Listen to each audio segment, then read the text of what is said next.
Olá, bom dia, quase boa tarde, 11h47 da manhã, horário de Brasília. Está começando Opinião no Ar, notícia com opinião.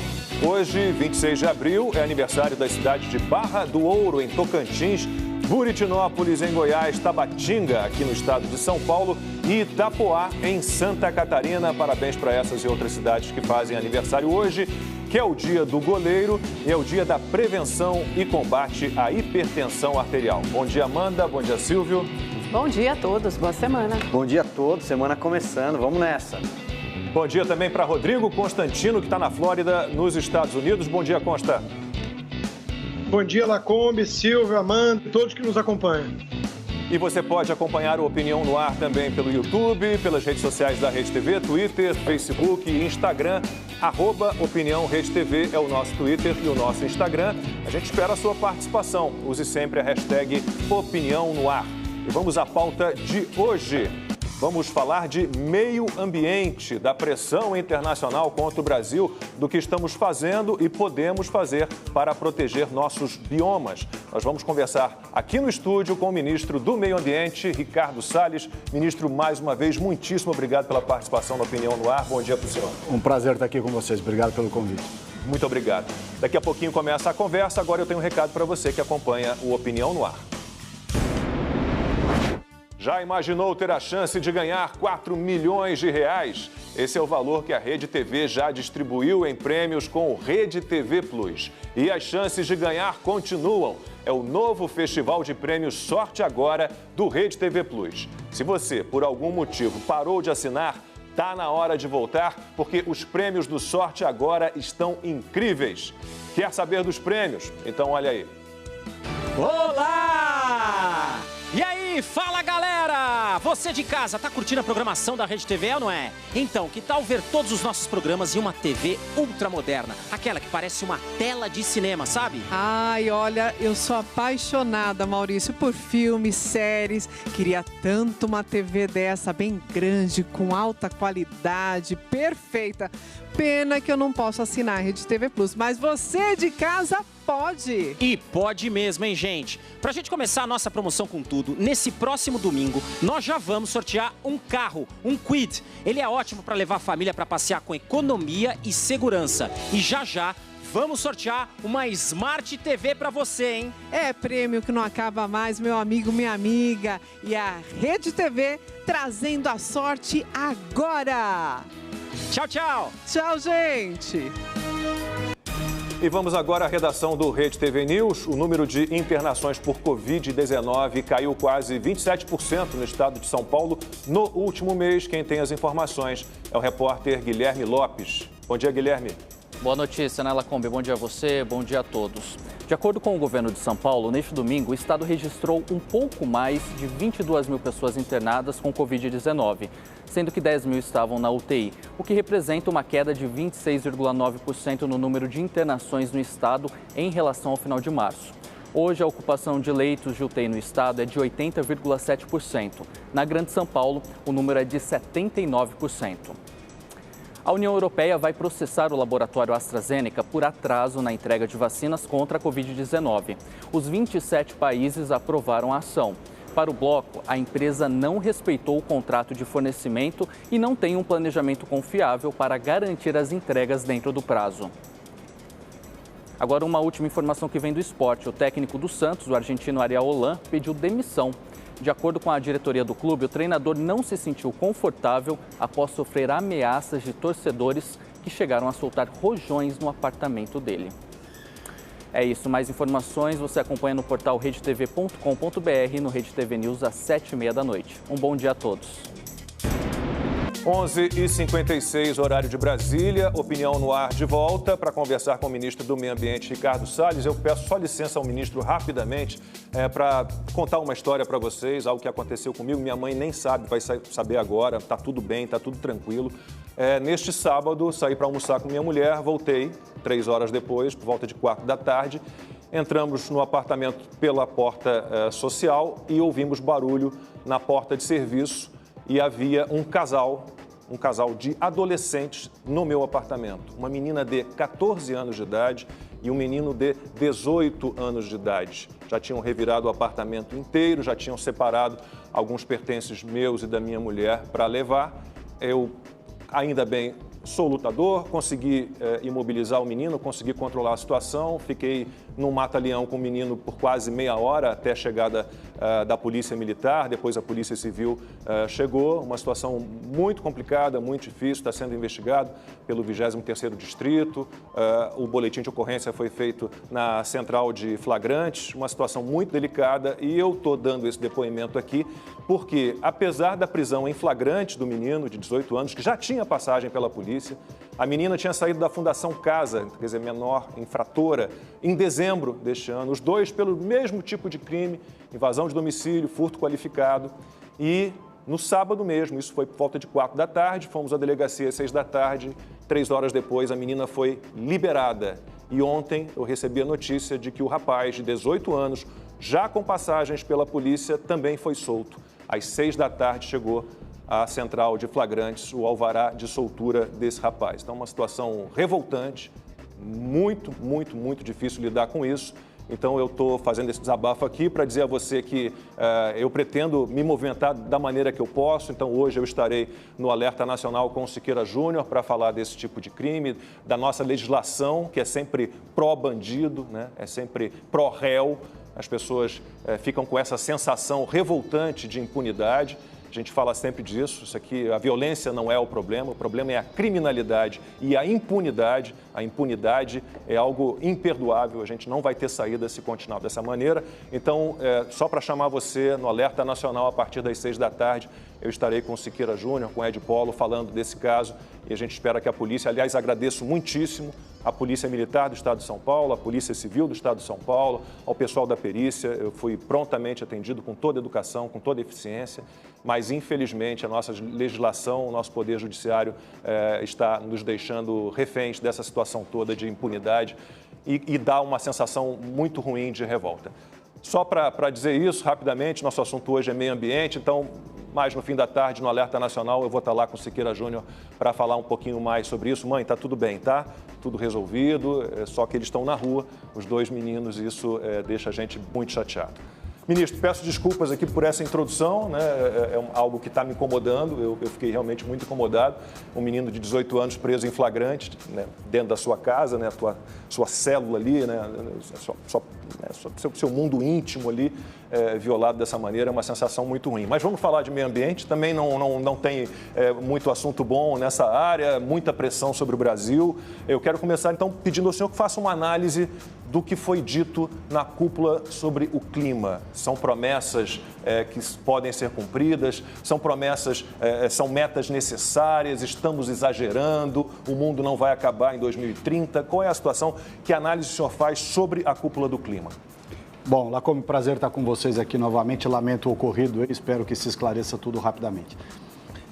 De fato, o presidente Bolsonaro fez um compromisso muito relevante. E fez um compromisso relevante que mostra que o Brasil continuará sendo, nunca deixou de ser, e continuará sendo o país que tem os melhores índices, os melhores resultados no aspecto ambiental. A gente sabe disso. Nossa agricultura é a mais sustentável do mundo, nós temos 85% de energia limpa, os países da OCDE têm uma média de 28%, então nós estamos praticamente 3 vezes à frente do que os países ricos estão. Nós temos 84% da Amazônia preservada, mas nós temos um problema realmente. Qual é o problema? Desmatamento ilegal. Reflexo do quê? Da falta de desenvolvimento econômico, né? De ter deixado, a esquerda deixou, a dona Marina Silva e vários outros, né, demagogos de plantão, deixaram os 23 milhões de brasileiros para trás na Amazônia, a região mais rica do país com a população mais pobre. Isso é um convite à ilegalidade. Então, isso tem reflexo na discussão climática, porque metade das emissões brasileiras, ela vem do desmatamento. O Brasil não é nem de longe, mas nem de longe, o vilão das emissões globais, né? De 100% das emissões do planeta, o Brasil é 3%. Estados Unidos é 15%, a China é 30%, a Europa é 14%, a Rússia é 5%, a Índia é 7%, o Brasil é 3%. Então, o que o presidente fez? Colocou ali metas factíveis, que o Brasil tem condições de fazer, mas da mesma forma que nós estamos indo, somos chamados a dividir um problema que os ricos criaram, de gases de efeito estufa e continuam, né? Porque a maior parte das emissões continua sendo dos combustíveis fósseis emitidos pelos ricos. Nós somos chamados a dividir essa fatura com eles. O presidente Bolsonaro quer, e tem razão em querer, que os ricos nos ajudem a combater o desmatamento ilegal na Amazônia. Então, as metas apresentadas são factíveis, são realistas e serão plenamente cumpridas, sobretudo se nós tivermos o justo, correto e adequado apoio dos países ricos para as ações brasileiras. Amanda. Ministro, eu queria me debruçar justamente sobre essa parte final da sua resposta. Até o John Kerry e o próprio presidente Joe Biden, né, o John Kerry, aquele czar do clima com quem o senhor já teve contato, já conversou em reuniões bilaterais, acharam muito positivo o discurso do Brasil, as iniciativas, as metas, só que cobraram um plano de ação para isso. Então, eu queria que o senhor expusesse qual o plano de ação para reduzir o desmatamento ilegal até 2030, lembrando que esse desmatamento já foi muito reduzido entre 2005 e 2012, inclusive nos governos do PT, que o senhor responsabilizou, mas reduziram o desmatamento e a partir de 2012 esse desmatamento voltou a acelerar. Então, quero saber do senhor, pedir ao senhor um plano de ação, o que será feito até agora, até porque para receber esses recursos os países ricos também cobram antes que se faça alguma coisa, eles querem ver resultados para depois emprestar dinheiro. Bom, então, importante a sua pergunta, mas importante contextualizar. O desmatamento no Brasil, como você citou, já foi 3 vezes mais do que é hoje. E ele chegou a 3 vezes mais em pleno governo do PT, no do Lula.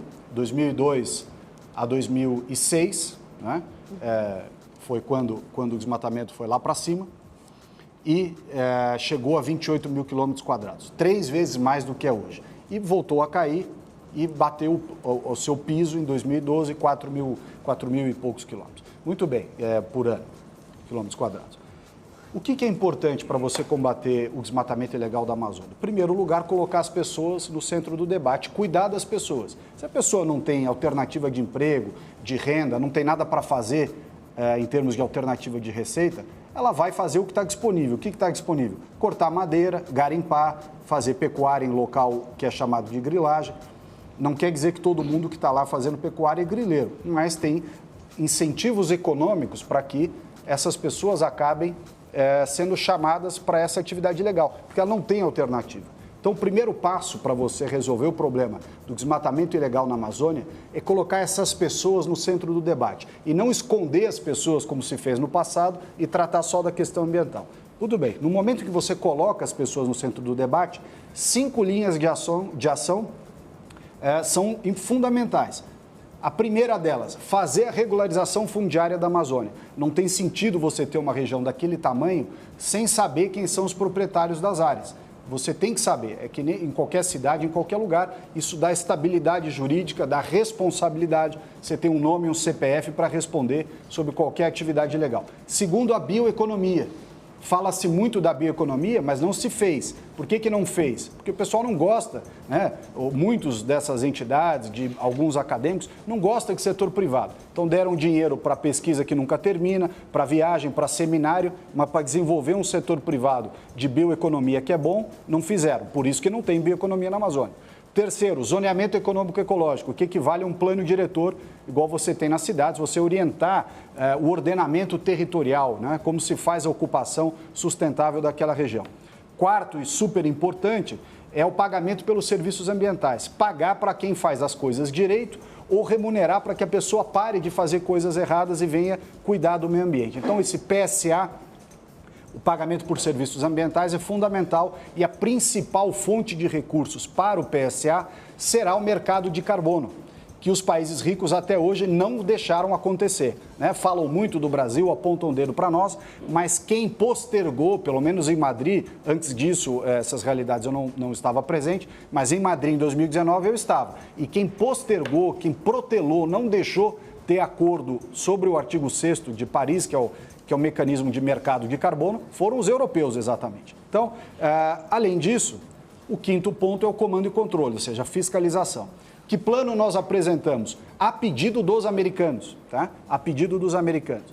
Nós apresentamos um plano de ação de 12 meses, que faria com que o desmatamento pudesse cair, o desmatamento ilegal caísse de 30% a 40% em 12 meses.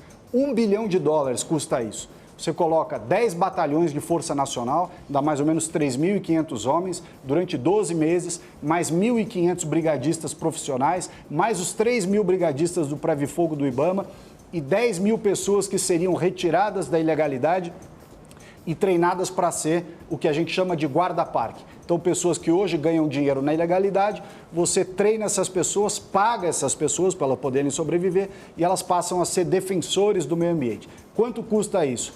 E toda a parte de incentivo econômico, o PSA, como eu já falei, $1 bilhão, 1/3 para comando e controle, 2/3 para incentivos econômicos e sociais. Ah, mas vai dar $1 bilhão na frente? Não é na frente. O Brasil tem 15, 20 anos de coisas positivas já muito bem feitas e a gente não recebeu por isso. Te cito 3 exemplos que eu tenho chamado de calote ambiental. Projetos de protocolo de Quioto, 2005. O Brasil fez projetos que certificaram redução de 450 milhões de toneladas de carbono. Recebemos por mais ou menos 150 e estamos desde 2005 esperando o pagamento dos outros 300 milhões de toneladas. Desde 2005, 16 anos esperando. Depois, Acordo de Paris. No Acordo de Paris, os ricos prometeram $100 bilhões para os países em desenvolvimento. Então, disseram o seguinte, venham dividir conosco o prejuízo que nós ricos fizemos, a camada de gás, a atmosfera, porque eles tiveram um processo industrial, eles, locomotiva, indústria, durante 200 anos. E continuam sendo eles que queimam combustíveis fósseis e emitem, de longe, a maior quantidade de gases. Mas, mesmo assim, eles nos chamaram para dividir uma fatura que é deles. Eles criaram o problema e eles continuam agravando esse problema. Nós dissemos, ok, assim como outros países em desenvolvimento, dissemos, ok, vamos participar. Em troca, $100 bilhões por ano para os países em desenvolvimento. Nada até hoje, 0. Aí, RED, Sistema RED+, REDD+, que é o artigo 5º do Acordo de Paris, são as reduções voluntárias. O Brasil mensurou de 2006 a 2017, durante 11 anos, 7,8 bilhões de toneladas de carbono evitadas na atmosfera em razão da redução do desmatamento. Se você negociar essas mesmas 7,8 bilhões de toneladas no preço que se pratica na Califórnia, o Brasil teria um crédito de 133 bilhões de dólares, coisas que a gente já fez. Quanto que a gente recebeu por esses 133? Um.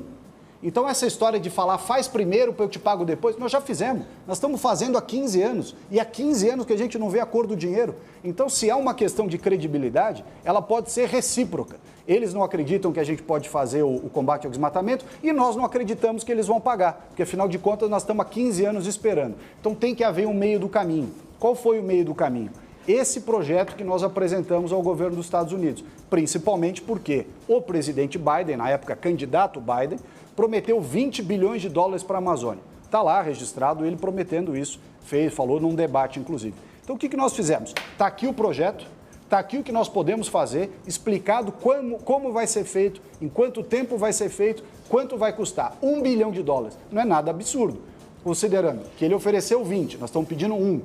Nós temos 133 do sistema RED+, conseguimos 1, depois de 15 anos, e faltam 132. Do nosso protocolo de Quioto, 300 milhões de toneladas, nada. Ou seja, se tem alguém que está fazendo e não está recebendo, somos nós, há 15 anos. Então, esse voto de confiança e esse dinheiro na frente, o Brasil merece receber.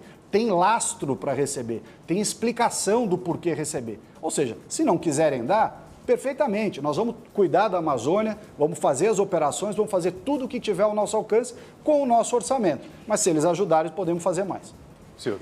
Ministro, vou pegar o fio então aqui, quando o senhor fala em voto de confiança e em credibilidade, porque não bastasse ter que cuidar de uma floresta que é do tamanho de um país e com todas as dificuldades seculares... Tamanho da Europa inteira. Da Europa inteira, pois é. De um continente. Pois é. E a dificuldade financeira para tudo isso, ainda tem que lidar com, sempre que tem uma conferência, um grande evento mundial, há uma gritaria de artistas, de youtubers, de pseudo-celebridades que aparecem, e agora com a força das redes sociais, muito mais, né? Que aparecem ali defendendo aquele ativismo pop, aquele ativismo militante, às vezes até xiita, para dizer, não, o Brasil é um pária, o Brasil é um vilão, nós destruímos as nossas florestas, coisa que não é verdade. 84% da Amazônia está preservada, aqui tem 12% de água doce do planeta. Mas não bastasse, né? Todas as dificuldades, esse pessoal surge. Até que ponto essas narrativas não atrapalham, por exemplo, a ajuda da iniciativa privada a combater o desmatamento ilegal, problemas de meio ambiente, ajuda estrangeira, porque isso detona a credibilidade lá fora. Tem muitos governantes, especialmente na Europa, que ouvem esses ativistas, né? Até que ponto isso daí não joga contra o próprio Brasil? Bom, joga muito. Uma parte da gritaria porque nós fechamos a torneira dos esquemas, dos seminários, das viagens internacionais, dos patrocínios, aquelas pesquisas que nunca terminam, né? Mas a pessoa ganha todo mês para fazer a pesquisa. Ou seja, o governo Bolsonaro fechou a mamata, acabou. Agora, tem coisa boa para patrocinar? Tem coisa boa. E a gente está patrocinando aquilo, está ajudando. Aquilo que é correto, que tem prazo, que tem meta, que entrega resultado. Aquilo que é desculpa para tomar dinheiro do governo ou usar o governo de canal para receber dinheiro de fora e a gente tem que passar dinheiro para o que não leva a nada, nós não fazemos e não vamos fazer. Agora, essa turma que chia lá fora, chia aqui dentro, e que repercute, inclusive, como você colocou bem, em governos, na imprensa, etc. Mas não faz um PIX, né? Não, uma transferência. Nós chamamos para ajudar. chamamos para adotar um parque, dentro do programa Adote um Parque. Silêncio no rádio, ninguém falou nada, todo mundo saiu de fininho, ninguém adotou coisa nenhuma, ninguém pôs a mão no bolso para absolutamente nada. Aliás, uma parte dessa turma que fica tweetando e fazendo frase disso, hashtag fora aquilo, não sei o quê, tenho certeza que está fazendo a bordo do iate, no jatinho, voando de um lugar para outro, né? Quem sabe até fumando uma maconhinha. Agora, é ajudar a Amazônia que é bom? Nada. Então, é importante a gente mostrar efetivamente. Chamamos essa turma para colaborar. Ninguém ajudou em nada.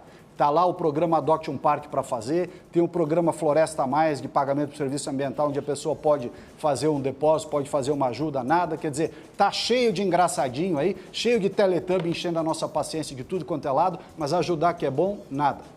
Antes de passar a pergunta para o Rodrigo, já que o senhor falou da adoção de parque, a Conceição de Maria Santos mandou pelo meu Instagram: um cidadão, uma pessoa física, pode adotar um parque? Se puder, como fazer? Pode sim, Lacombe. O programa Adote um Parque, ele foi criado justamente para pessoas físicas ou jurídicas, nacionais ou estrangeiras. São 132 unidades de conservação na Amazônia, que juntas representam 15% do bioma, ou seja, uma área bastante relevante. Empresas, pessoas físicas, brasileiras ou lá de fora, podem adotar. Como é que calcula? Você calcula a R$50 o hectare, ou 10 euros o hectare, para quem for estrangeiro, por ano. Então, você pega um parque, vamos dizer, de 1.000 hectares, a R$50, R$50 mil. Aqui não tem. Os pequenos já foram todos adotados, os parques menores.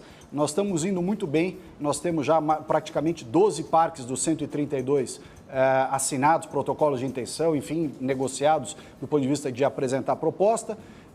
Tem mais agora um volume, a gente acha que está indo bem, mas poderia estar indo muito mais. Como eu já disse aqui, ao Silvio, que as pessoas que falam muito, mas agem pouco. Constantino. Boa tarde, ministro. Um prazer tê-lo aqui de volta. Eu ia pegar exatamente esse gancho aí do Silvio, né? Dessa vez as manifestações não se resumiram a artistas, que o Guzzo, na revista Oeste, disse que não dedicam 2 minutos para entender dos assuntos e falam com um extremismo que causa espanto. Mas dessa vez governadores resolveram mandar também cartas. Parece que estão querendo boicotar o governo. Achavam que vocês iam ser incapazes de conversar com o governo americano se não fosse o Trump.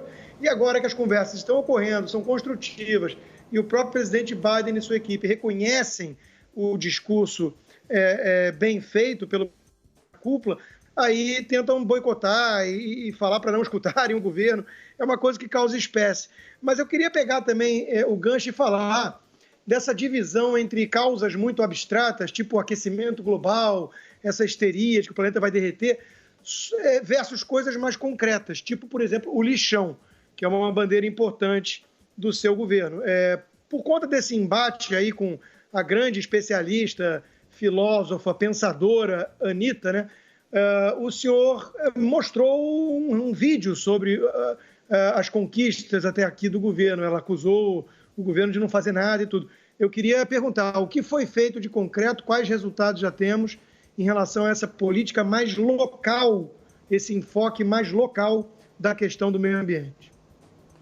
Bom, Rodrigo, importantíssimo esse assunto da agenda ambiental urbana, né? Ele não tem o charme da mudança climática, ele não paga viagem para Paris, conferência em Londres, né? Não patrocina acadêmico para ir para Nova York, discutir coisas como esse tema do desmatamento ou da mudança climática, mas o assunto da agenda urbana também é igualmente importante. Por quê? 100 milhões de brasileiros não têm coleta e tratamento de esgoto.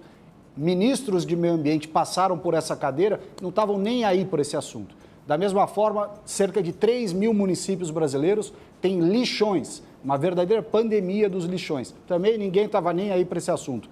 Entra ministro, entra presidente, sai governo, o assunto continua o mesmo. Nós fizemos o programa Lixão Zero, que ajudou e segue ajudando municípios a encerrarem lixões e dar a destinação correta dos resíduos. Nesse período nosso, só nesse período, 600 lixões, isso é notícia pública, está nos jornais, 600 lixões foram encerrados só no último ano, graças aos programas do governo federal, sobretudo o Lixão Zero. Para além disso, acordo de logística reversa. O Plano Nacional de Resíduos Sólidos estava em vigor há 10 anos, ninguém fez nada. Nós, em 2 anos, fizemos 7 acordos de logística reversa, dos mais importantes, eletroeletrônicos, medicamentos, lâmpadas, óleo lubrificante, baterias, quer dizer, você reinserir o produto, reciclar e reinserir na cadeia produtiva. Além disso, fizemos o SINIR, que é o sistema informatizado, para você rastrear onde está o resíduo sólido, ou seja, de onde vai, que tipo que é, o lixo no Brasil, onde é que ele é depositado. Estava aguardando há 10 anos, ninguém fez, nós fizemos, está lá funcionando. Marco legal do saneamento. Foi no governo do presidente Bolsonaro que se fez finalmente o marco legal do saneamento, que vai trazer 600 bilhões de reais para resolver esse problema de 100 milhões de brasileiros que não têm coleta e tratamento de esgoto, 35 milhões que não têm sequer água encanada em casa. Então, esse é o déficit que nós recebemos dessa turma que não liga para a agenda ambiental urbana. Daqui a pouquinho a gente continua a conversa. Agora eu tenho um recado para você que acompanha a Opinião no Ar. A hora da sua sorte é agora. Se você que é assinante do Rede TV Plus já está participando dos sorteios do Sorte Agora, tem chances reais de ganhar todos os dias. Eu sei que você é esperto e quer ter vantagem, né? Então aponte a câmera do seu celular para esse QR Code premiado aqui na tela que você vai ganhar agora 100 pontos. Mas corre, porque ele fica aqui por apenas 5 minutos. Quanto mais pontos você acumula, mais chances tem de ganhar. É o Festival de Prêmios Sorte Agora. A gente retoma a conversa com o ministro do Meio Ambiente, Ricardo Salles. Eu hoje vou privilegiar os meus seguidores que mandaram perguntas pelo meu Instagram, luisconhece.lacombe. Pergunta, ministro DJ Dudu de Cuiabá. Por que o senhor acha que tem tanta gente contra a sua permanência no ministério? Bom, nós desmontamos uma indústria, né, que vive do tema ambiental para sobreviver.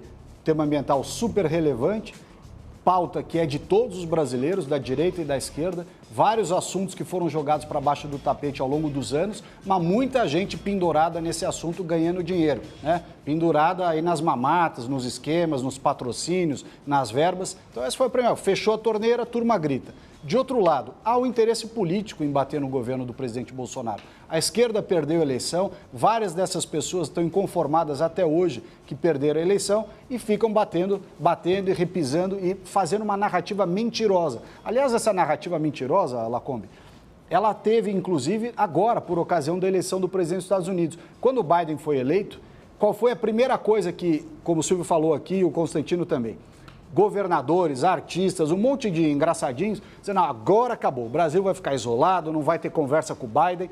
Aí nós começamos as conversas transparentes, sérias, né, comprometidas, construtivas, começamos a construir esse diálogo e uma proposta de ação, como eu respondi aqui para a Amanda. E aí a turma vendo que tinha o diálogo, que eles não queriam que houvesse, não pode conversar com o governo Bolsonaro. Quer dizer, de um lado não vai ter conversa. Quando viram que ia ter conversa, não pode conversar. E mais do que não pode conversar, olha como esse pessoal não está nem aí para o Brasil e para o meio ambiente, para nada, é só politicagem. Mandaram cartas assim, não faça acordo, não pode ter nenhum acordo. Quer dizer, o importante não é resolver o meio ambiente, o importante é que não fique o acordo com crédito para o governo, para o ministério, enfim, para o presidente Bolsonaro. Essa turma realmente joga contra tudo tudo que não é o seu interesse, o seu bolso e a sua visão política. Ministro, por falar em bolso, como é que vai ficar a questão do orçamento, né? Porque muita gente criticou, falou, no dia seguinte que o presidente Bolsonaro anunciou que ia duplicar os recursos para órgãos de fiscalização ambiental, houve um corte de 240 milhões de reais no Ministério do Meio Ambiente. Eu sei que o senhor já entrou com um ofício requisitando que esse orçamento seja recomposto. O senhor acho que solicitou 270 milhões de reais. Explica direito como fica isso, porque de qualquer forma é um orçamento menor do que o previsto para 2020, né? Você tinha um orçamento de 3 bilhões inicialmente previsto para 2020 no Ministério do Meio Ambiente. Esse ano temos pouco mais de 2 bilhões. E aí, retomando um pouco da sua resposta anterior, né, que o senhor de novo pediu dinheiro às nações ricas, disseram que elas estão de alguma forma em dívida com o Brasil, mas elas fincaram o pé dizendo que primeiro a gente vai ter que fazer o dever de casa, porque houve, e isso é um fato, a aceleração do desmatamento nos últimos 2 anos, né? Em 2019, 2020, então elas querem ver resultados antes de emprestarem dinheiro. Então, retoma um pouco essa parte da resposta e explica como vai ficar a história do orçamento também. Bom, primeiro o orçamento é uma peça apresentada pelo Ministério da Economia, não é feito por nós, ao Congresso Nacional, que ajusta, coloca emendas, faz alterações, volta ao presidente depois da votação no Congresso, volta ao presidente para sanção total ou parcial. Então, não era possível, até a sanção pelo presidente, você vislumbrar quais são os recursos que iam ficar disponíveis, porque a economia fez uma proposta, o Congresso alterou para outra, e o veto, em razão da Lei de Responsabilidade Fiscal, que foi o presidente que tem, o mercado cobra de nós a responsabilidade fiscal e cobra com razão, né? Porque isso é a credibilidade de que o Brasil honra os seus compromissos financeiros internacionais, a nossa capacidade de pagamento. Então, o presidente não vetou ou não fez alterações nessa sanção parcial, ou veto parcial, porque quer. Fez porque tem obrigações que dizem respeito à credibilidade do país. Muito bem. Diante disso, o que aconteceu? O Ministério do Meio Ambiente ficou com um orçamento abaixo do que deveria ter em relação ao ano passado, de 240 milhões de reais. Essa é a diferença, tá? Entre o orçamento desse ano e o do ano passado. O que nós fizemos? A recomposição desse orçamento, na sua integralidade, de modo que não houvesse nenhuma perda e ainda um adicional. Quanto foi esse adicional? Foi o nosso pedido de 270 milhões, que cobre 72 de recomposição no ICMBio, cerca de 56 para o IBAMA e 142 milhões de reais para aumentar a fiscalização. Então, você está dobrando, como o presidente mencionou, dobrando o valor de fiscalização. Bom, essa é uma questão, assim, importante.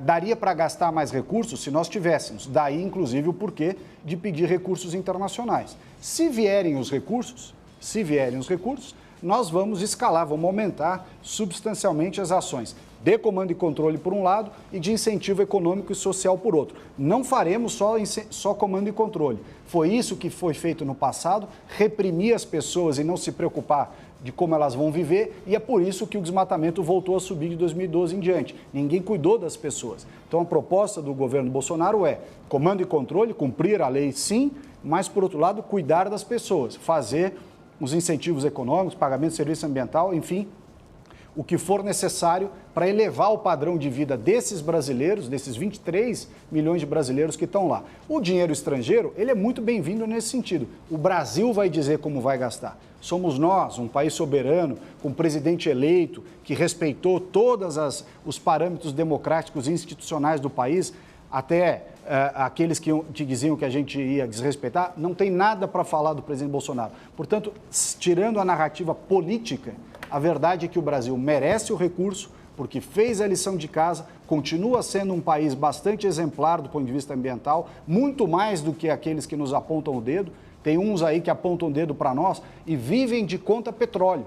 Quer dizer, o país a economia é baseada no petróleo e a pessoa fala que o Brasil não respeita o meio ambiente. Quer dizer, essas incongruências precisam ser expostas. E o Fundo Amazônia, rapidamente, volta? Bom, o Fundo Amazônia foi bloqueado, né? Nós não pudemos usar o Fundo Amazônia porque a Noruega como não concordou com a alteração das regras de governança que nós propusemos uma regra, a Noruega falou, não concordo com essa alteração, e enquanto não mudar a regra, vocês ficam proibidos de usar o Fundo Amazônia. Então não somos nós que não queremos usar o Fundo Amazônia, nós fomos proibidos por uma carta enviada a nós pela Noruega, que é responsável por 92% dos recursos do fundo. A Noruega que tem uma indústria petrolífera forte, poluente, que mata umas baleiazinhas também, né?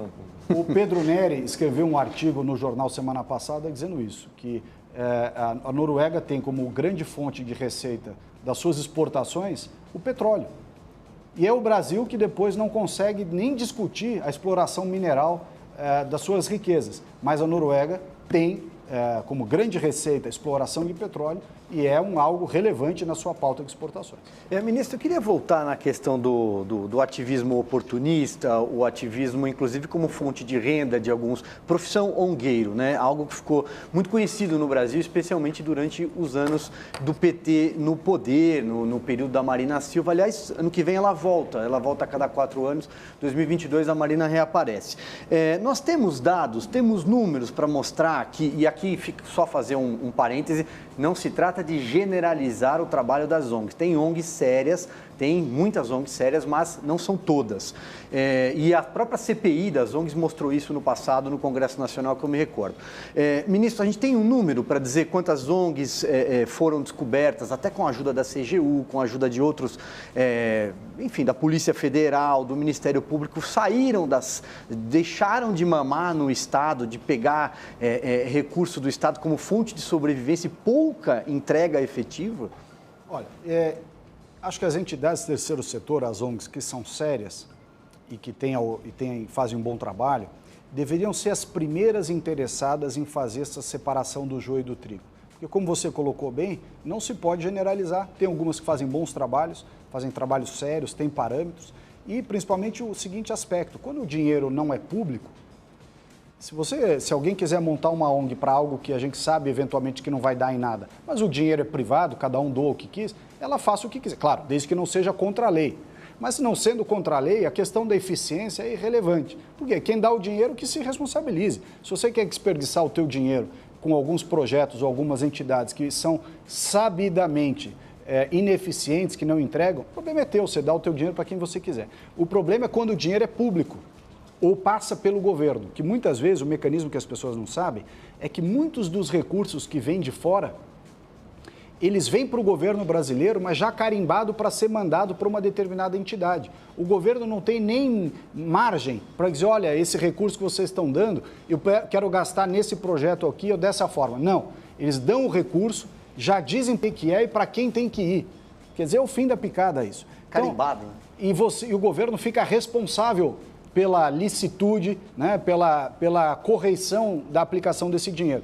Então, qual é a posição que o governo adotou? Se você quiser dar o dinheiro para o Brasil, será muito bem-vindo. Nós vamos decidir aonde vai ser gasto e quem vai gastar. Se você quiser dar o teu dinheiro diretamente para aquela entidade ou para aquele grupo de pessoas, fique à vontade. Você se explica com seus contribuintes no seu país de origem. Então, muita dessa confusão é porque esses doadores internacionais não querem ter a responsabilidade de fiscalizar essas entidades aqui na ponta. Até porque também não querem ter o risco desse dinheiro, deles ter que explicar por que o dinheiro teve malversação na ponta. Então, o que eles fazem? Dão para o governo brasileiro, se der alguma coisa errada, foi o governo brasileiro que fez. Então, ele fica protegido. Nós dizemos, essa farsa não vai ter mais. Se vier dinheiro para cá, para o Brasil, bem-vindo, mas nós vamos dizer onde ele vai ser gasto, nós vamos escolher quem vai executar, tá certo? Se não quiser fazer dessa forma, fique à vontade, dá o dinheiro diretamente. Há um volume enorme de entidades no Brasil, algumas sérias, que merecem apoio e têm tido apoio, e outras que não são sérias, mas quem quiser dar, ou pelo menos não entregam um resultado. Quem quiser dar o dinheiro para elas, fique à vontade, o dinheiro é deles. Agora, não passa pelo governo. Constantino. Pois é, curioso, né, que a gente esquece que ONG quer dizer organização não governamental, mas como tem ONG que esquece a letra N e depende do governo.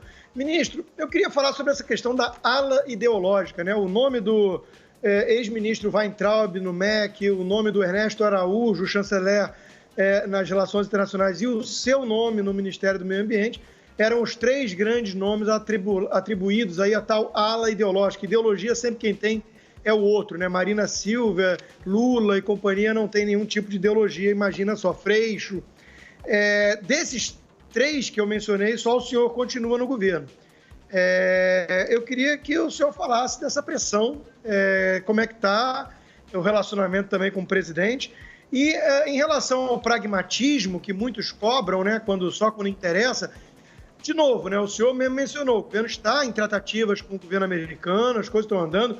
O discurso do presidente acendeu algumas velas para essa esquizofrenia ou hipocrisia que o senhor mesmo mencionou cá entre nós. A Noruega faz planejamento para explorar petróleo pelas próximas décadas e veta o fundo porque o Brasil não é um exemplo, né? Quer dizer, veja que coisa de doido, né?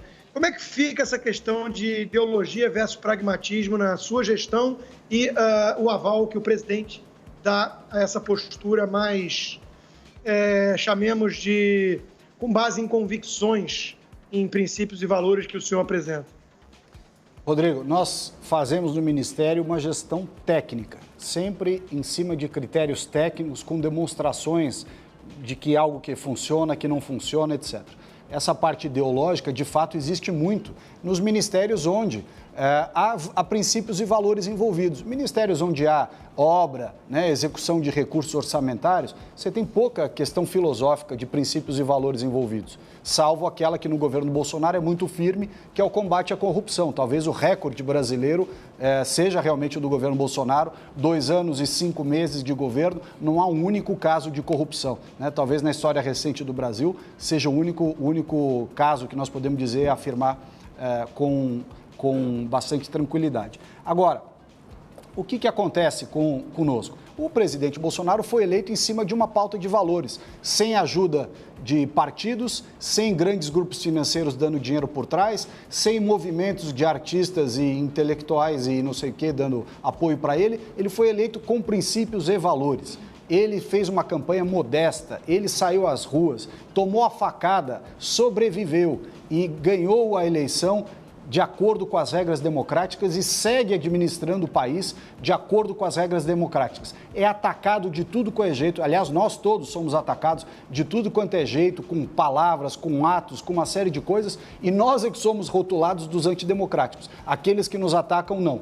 Qual é a nossa visão? O governo tem uma missão, uma postura liberal na economia, conservador nos princípios, da eficiência, da aplicação correta do recurso público, de combate à corrupção. É assim que a gente atua, é assim que a gente trabalha. E não é fácil, porque nós somos atacados, como eu já lhe disse, diariamente, de várias formas, com narrativas mentirosas, distorção de fatos, meias-verdades, né? Mas tudo bem, o povo brasileiro sabe que o presidente age dessa forma. O presidente fala a linguagem do brasileiro que trabalha no dia a dia, que luta para sobreviver.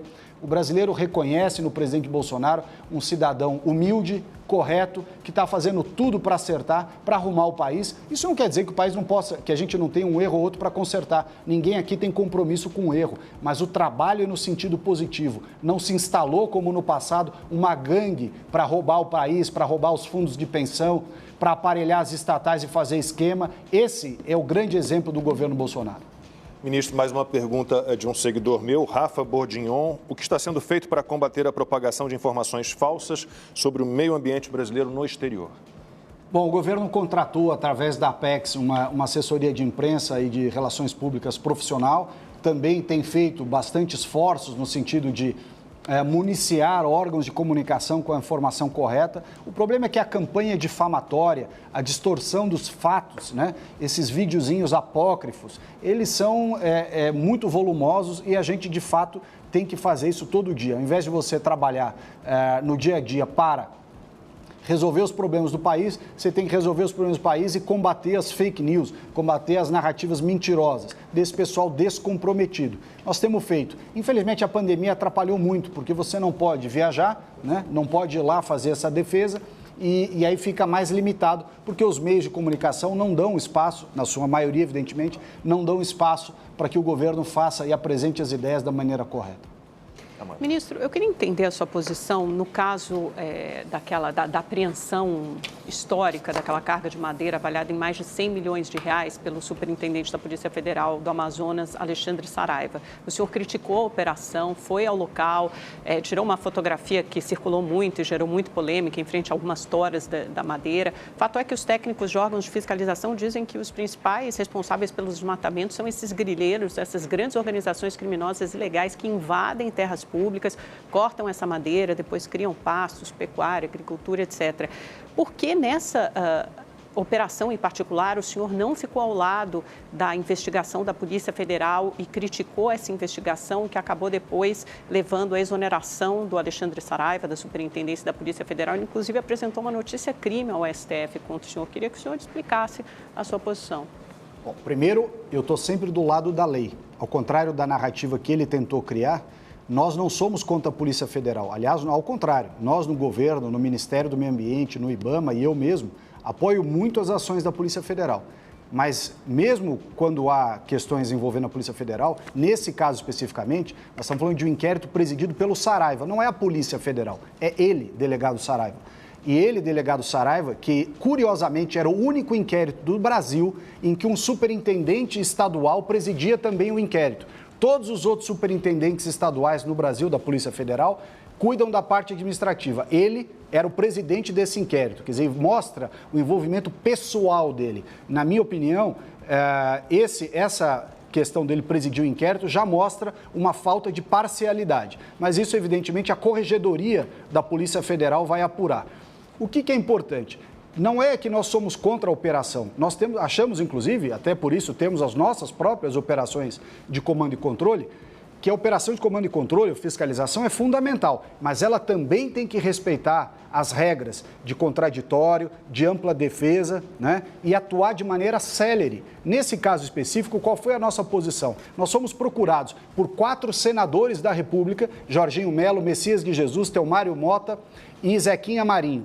3 deputados federais, ministro da Justiça envolvido, secretário executivo do Ministério da Justiça, portanto, os chefes do Saraiva vieram me pedir para atuar nesse caso, justamente porque havia uma reclamação de que aquela operação tinha acontecido há 120 dias e há 120 dias a carga estava apreendida, as máquinas estavam apreendidas em desrespeito a uma ordem judicial que não autorizou a apreensão das máquinas, porque havia, segundo foi mostrado, documentos, escritura pública e plano de manejo, autorização de corte, emitidos pelos órgãos oficiais.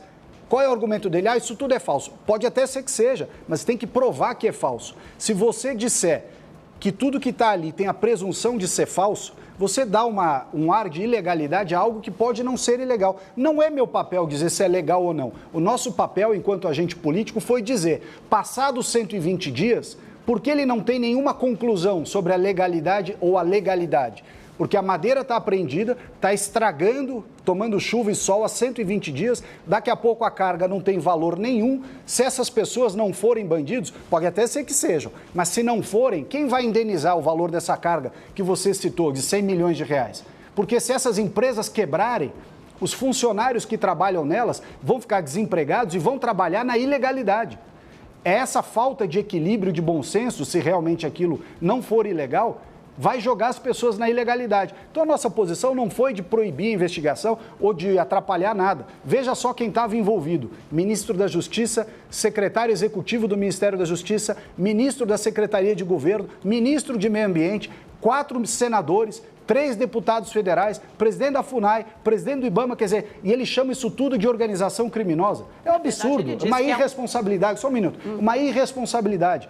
E ele só apresentou a notícia-crime logo depois, no mesmo dia, logo depois de saber que ele ia ser exonerado. E ele não foi exonerado porque eu pedi, nem ninguém pediu. Foi porque ele indevidamente deu uma declaração na imprensa, dizendo que era passar boiada, etc., ou seja, postura inadequada, busca de holofote. Aliás, continua essa busca de holofote. Foi dar entrevistas em tudo quanto é jornal, canal de televisão, rádio, continua a busca de holofote. A notícia crime foi busca de holofote e ele está querendo aparecer com essa situação toda. Ministro, queria falar um pouco sobre a relação entre meio ambiente, preservação ambiental e o agronegócio, né? O agronegócio a atividade agrícola brasileira é uma das mais sustentáveis do mundo, é um motor da nossa economia, é o Brasil que dá certo. A própria ministra Tereza Cristina citou números recentemente. Durante a pandemia, o agronegócio não arrefeceu em nenhum momento, pelo contrário, cresceu. Mas vamos olhar agora o discurso de fora para dentro, né? A gente fala sobre as ONGs, a gente fala sobre os ativistas aqui de dentro, os youtubers e celebridades que querem sempre aparecer nessas horas, mas também há muitos líderes lá fora, governantes de outros países, que fazem um discurso de demonização da preservação ambiental brasileira porque tem interesse em competir, em competição com a atividade agrícola. Eu queria que o senhor, enfim, avaliasse esse cenário. De fora para pode ser da França, por exemplo, começando o discurso, ou da Alemanha. Bom, essa semana foi muito interessante porque a própria Folha de São Paulo, que é um jornal contra o governo, né, manifestamente contra o governo, soltou uma matéria mostrando que a carta dos governadores foi incompetente, imprópria, né, inoportuna, e que serve de massa de manobra. No fundo, se colocaram na posição de massa de manobra. Quem disse isso é a Folha, essa semana. Massa de manobra para interesses outros, inclusive interesses comerciais de outros países contra o Brasil. Esse é o Quer dizer, no afã de criar constrangimento e criar alguma situação contra o presidente Bolsonaro, eles se colocam nesse papel de massa de manobra de interesses comerciais estrangeiros, inclusive. O próprio Guzzo, que é um grande jornalista, colega de vocês, escreveu um artigo na revista Oeste, justamente mostrando que a maioria desses artistas que escrevem cartinha, etc., também se prestam esse papel de atacar o Brasil e o agro brasileiro e falam de assuntos que não têm a menor ideia, não sabem nem do que estão falando. E comercialmente, diversos países, inclusive concorrentes nossos, financiam essa grande ebulição da questão ambiental contra o Brasil como maneira de nos atrapalhar comercialmente. E, infelizmente, lastreiam essas suas campanhas internacionais em algumas pessoas aqui no Brasil que, para aparecer, ou porque estejam sendo remunerados para isso, ou porque tenham interesse em fustigar o governo, se prestam a esse papel de dar palanque, justamente, ou dar lastro para essas críticas internacionais equivocadas. Então, veja a falta de brasilidade, né? A falta de sentimento patriótico, inclusive, dessas pessoas que alimentam o concorrente lá fora para falar mal do agro brasileiro. Distorcem fatos, mentem, né? Contam a história pela metade. Então, infelizmente, essa narrativa está posta. Como nós não temos no governo uma abertura muito grande em diversos órgãos de comunicação, até porque o governo fechou muitos contratos de patrocínio, a gente fica tentando explicar as coisas através das redes sociais, da participação em seminários, viagens que infelizmente foram prejudicadas com a pandemia no mundo todo. 12h45, horário de Brasília. Rodrigo Constantino, a pergunta é sua. Ministro, só para dar um toque de leveza também e avisar que somos a live jornalística mais vista no momento, né, só me permita discordar que esses artistas são muito importantes para salvar as girafas na Amazônia. Eu quero te dar a oportunidade, ministro, de falar sobre a expressão cunhada por alguns aí para essa tentativa de atrair esse $1 bilhão, né? Milícia ambiental, né? Eu li pelo menos alguns falando nisso, o deputado Marcelo Freixo, do PSOL, vem à mente, ele que defende, por exemplo, o MST, que seria o que mais se aproxima aí de uma milícia no campo, né? O IBAMA, os órgãos competentes que temos hoje são incapazes de dar conta do recado, há algum tipo de boicote dentro do governo, do establishment, corrupção seria um problema grave, o que acontece para ter que partir para essa alternativa que o senhor foi? Rodrigo, por que teve a operação de garantia da lei e da ordem? O presidente Bolsonaro colocou as Forças Armadas durante um ano, agora vai completar um ano em maio, para atuar na Amazônia. Porque os estados, sobretudo o estado do Pará, no ano de 2019, tirou as suas polícias militares das operações de combate ao desmatamento ilegal. E sempre, historicamente, as operações sempre foram IBAMA, ICMBio, Polícia Federal. Ambas as três entidades têm pouco efetivo e quem dá a força física, o braço armado para dar a garantia de segurança a essas entidades, a esses grupos, agências ambientais, o braço ambiental da PF, o IBAMA e o ICMBio, sempre foram ou as polícias militares, né, ou a Força Nacional. Na ausência das polícias militares, o governo colocou as Forças Armadas na GLO, Operação de Garantia da Lei e da Ordem Verde Brasil. Como a Verde Brasil se encerra agora, no dia 30 de abril, ela é grande, ela é custosa, nós demos essa alternativa, que é a Força Nacional. Do que é composta a Força Nacional? Polícias militares dos estados do Brasil, ou seja, vários desses governadores que assinam cartinha aí do Papai Noel, podem mandar as suas polícias militares para nos ajudar na Força Nacional. Você vai ver um monte deles aí, inclusive, negando o envio de polícia militar quando a gente começar a solicitar efetivo da Força Nacional para os estados. Então, essa história de milícia armada é ridícula, né? Só pode ser narrativa desse pessoal aí, esquerda caviar, né? Essa turma que é boa de papo, boa de Twitter, mas não age nunca. Então, o que a gente precisa? Que as polícias militares dos demais estados do Brasil cedam parte do seu efetivo para que esse efetivo componha a Força Nacional que dá apoio ao IBAMA e ao ICMBio, à Polícia Federal. Não há substituição do IBAMA e do ICMBio da Polícia Federal. A complementariedade se soma a essas agências a Força Nacional para dar justamente o braço armado, a força, a garantia, a segurança que muitos desses governadores nos negam ali na região da Amazônia quando não colocam a sua polícia militar para atuar. Lembrando que metade dos territórios nos estados são de responsabilidade dos estados, não são do governo federal. O governo federal tem responsabilidade sobre terras indígenas, unidades de conservação, assentamentos do INCRA e faixa de fronteira. Todas as outras áreas, unidades de conservação estaduais, fazendas privadas, áreas particulares, são de responsabilidade dos governadores. Eles têm que fiscalizar com as suas polícias militares. E como muitos deles não fazem, sobrou para o governo federal ter que colocar a GLO, Operação de Garantia da Lei e da Ordem. Ministro, já chegando ao fim, para a gente encerrar, a questão indígena, pergunta de um espectador ou uma espectadora do Opinião no Ar, @4_cristão é o perfil, chegou pelo Twitter a pergunta. Gostaria que o ministro comentasse a manifestação de indígenas pró-Bolsonaro em Brasília. A gente tem 14% do território nacional com reservas indígenas. E qual é o comportamento dos índios de uma forma geral? Quais querem ficar ali isolados ou com aquele meio de vida deles mais antigo, tradicional, e quais têm a intenção de desenvolver de alguma forma as reservas, preservando o meio ambiente, claro, mas, por exemplo, permitindo a mineração, aí há lá o projeto no Congresso. Qual é a situação? Bom, qual é a posição do governo? A posição do governo é que o indígena tem que decidir por si mesmo. Nenhuma ONG, nenhum acadêmico, nenhum professor especialista em antropologia tem que falar pelo indígena. É o indígena que tem que decidir. Primeira coisa, qual é a situação atual? Você tem, desde a Constituição de 88, uma discussão, aguardando a regulamentação da Constituição de 88, sobre se pode ou se não pode ter mineração em terra indígena. Mas você tem indígenas que são agricultores. Os parecis no Mato Grosso cultivam 12 mil hectares, se eu não me engano, de soja. E cultivam com alta tecnologia, igual às grandes fazendas. Então, é um absurdo você querer tutelar o indígena, dizer para ele o que ele tem que fazer.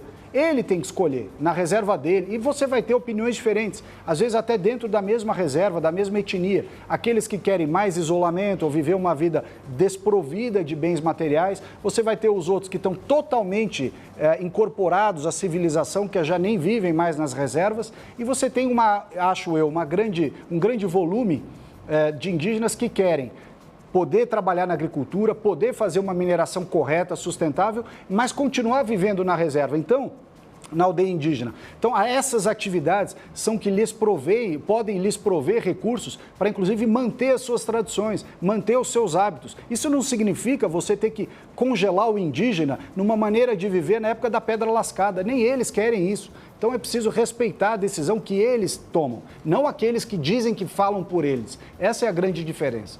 Nós temos um minuto apenas. Posso só fazer uma pergunta política? Tem que ser pergunta e resposta em um minuto. Ministro, 2022, o senhor é um ministro popular, pretende sair candidato a algum cargo? Falam em governador de São Paulo, fala-se em deputado federal também. O que o senhor pensa sobre o assunto? Amanda, o Ministério do Meio Ambiente dá bastante trabalho e o tema é bastante complexo. Esse é um assunto que eu estou zero preocupado agora.